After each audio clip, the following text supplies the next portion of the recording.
দাড়ি টুপিওয়ালাদের প্রতি যে বাংলাদেশের কিছু মানুষের এত ক্ষোভ তা আপনি এই ভিডিওটি না দেখলে বুঝতে পারবেন না।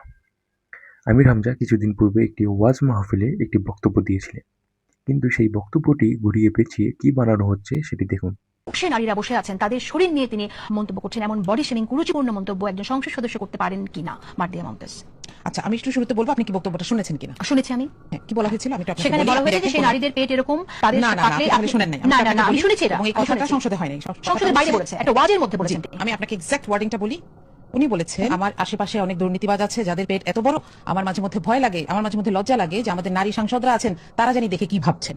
এক্সাক্ট ওয়ার্ডিংটা এটা। আপনি যদি এখনো প্লে করতে চান আপনি প্লে করতে পারেন। আমি এটা শুনেছি। তিনি নাম উল্লেখ করে করে সেই সংসদ সদস্যদের কথা বলেছেন, তিনজনের কথা বলেছেন এবং বলেছেন যে আমার আপাদের জন্য লজ্জা লাগে যে আপনারা যখন এরকম দেখেন তখন আপনারা কি চিন্তা করেন। আপনি একটু শুনে দেখবেন, আমার মনে হয় আপনি এখানে প্লে করতে পারেন। হ্যাঁ না, এই বক্তব্যটা ঠিক তা ছিল না, এটা সঠিক না। আমার মনে হয় আমরা বক্তব্যটা শুনেছি আমরা। সেই বক্তব্যটাতে এখানে বলা হয়েছে তাদের, আমি জানি না তাহলে আপনি অন্য কোনোটা নিয়ে কথা বলছেন কিনা। আমি যেটা শুনেছি আমি এক্সাক্ট বললাম, উনি তিনজন নারী সাংসদের কথা বলেছেন এবং বলেছেন যে তারা এই যে অনেকে দুর্নীতি করে কতগুলো ব্রিজ জানি এটার ভিতর আছে, দুর্নীতির কথা ইন্ডিকেট করছিলেন এবং উনি বলছিলেন মহিলা যারা সাংসদ আছেন তাদেরকে আপা বলে সম্বোধন করেছেন এবং বলেছেন আমি চাইলে প্লে করতে। আমার ডাইনে বামে আমার এমন ভড়ি আলা লোক আমি পেয়েছি, যেগুলো সিরিয়াল করা থাকে আগে থেকে, কে কোথায় বলবে আমরা জানিও না। আল্লাহর ইশারা ভেতরে যে দেখে আমার ডাইনে বামে ভড়ি আলা, এমন বড় বড় ভড়ি, আমার মনে হয় ভড়ি ছিঁড়লে ওর ভেতর থেকে হয় ব্রিজ কালভার্ট এগুলো বের হবে। মহিলারা ওদের দেখলে লজ্জা পাবে। রমিন ফারহানা আপা আছে, এরপরে যে মন্ত্রী পটলের মেয়ে আছে ফারজানা শারমিন, আমার মনে হয় এই এরপরে নায়াব ইসলাম ইউসুফ আছে।